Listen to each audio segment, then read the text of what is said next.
আলাইকুম বন্ধুরা, এটা হলো আমার নিজের জেলার নরসন্দী শিবপুর।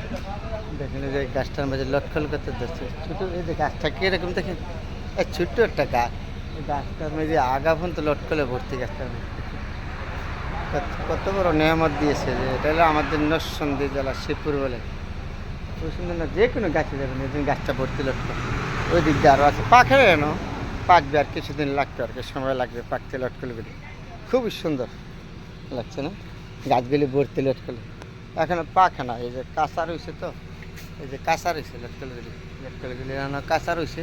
এই গাছটা ছোটো গাছটা মধ্যে কত বড় নেহমত দিয়েছে। কিন্তু আগা অস্তিক লটকল, ওই দিন গাছের আগা লটকলগুলি এখনো পাখে নাই, আর কিছুদিন লাগবে পাকতে।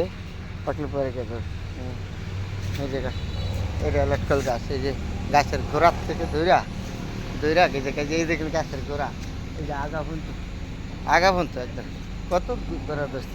পাখা নেই না, আর কিছুদিন লাগবে পাকতে, তো এটা কাঁচা রয়ে গেছে।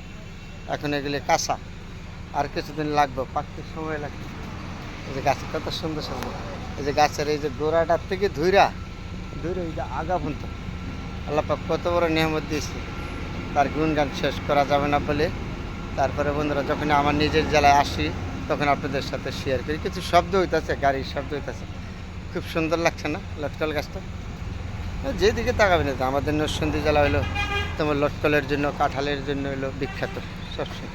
এই যে এদিকে দেখেন একটা গাছে লটকল, সেদিকে ধরেছে, যেদিকে তাকাবেন লটকল আর কাঁঠাল। এই যে এই গাছটার মধ্যে দেখেন কাঁঠালগুলি ধরে, সুন্দর সুন্দর বড় বড় কাঁঠাল, বড় বড় কাঁঠাল। এই যে লটকল গাছ, এই রাস্তার কিনারে, তো এই যে একটু বেড়া দিয়ে রাখছে, মানুষ একটু বিরক্ত করে, তারপরে বেড়া ধরার সামনে গেলে শেয়ার করলাম। বন্ধুরা, এটা হলো আমার নিজের জেলা নরসন্দী শিবপুর। সবাই যেন ভালো থাকবেন, আমি যেন সুন্দর সুন্দর জিনিস দেখাইতে পারি আপনাদের।